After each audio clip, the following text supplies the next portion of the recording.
तब ए शैतान हज़रत इब्राहीम अलैहिस्सलाम को रोकने के लिए ए वसवसे देने लगे कि ए इब्राहीम, तू एक ख्वाब के सहारे अपने प्यारे बेटे को कुर्बान करने चला है। अल्लाह को राज़ी करने के लिए और भी तो तरीका है। तब हज़रत खलीलुल्लाह ने पत्थर उठाया और शैतान की तरफ फेंका और फरमाया, हट जा मेरे रास्ते से। अगर मेरे पास हज़ारों इस्माइल होते तो मैं अल्लाह की राह में कुर्बान कर देता। इसके बाद शैतान इस्माइल के पास गया, वहाँ पर भी शैतान नाकामयाब रहा। पर आखिर शैतान हज़रत हाजरा के पास वसवसे डालने चला गया, मगर वहाँ पर भी शैतान नाकामयाब रहा।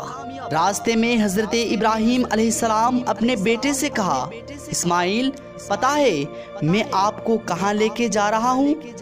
आपके बेटे ने कहा, हाँ बाबा, आप मुझे अपने दोस्त के पास लेके जा रहे हैं। आपके बाबा हज़रत इब्राहीम अलैहिस्सलाम ने कहा, इस्माइल, मैं तुम्हें अल्लाह के लिए कुर्बानी करने के लिए ले जा रहा हूँ, बस एक कहना था।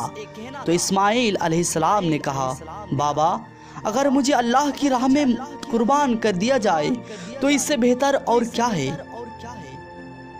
लेकिन बाबा, मेरी एक वसीयत है कि आप मेरे हाथ और पाँव रस्सी से बांध लें, और मेरी आखिरी वसीयत है आप अपनी आँखों पे पट्टी बांध लें, क्योंकि बाबा मुझे पता है आप मुझसे बेपनाह प्यार करते हैं। आप मेरी लाश को तड़पते हुए देखें, ये तकलीफ मुझे बर्दाश्त नहीं होगी।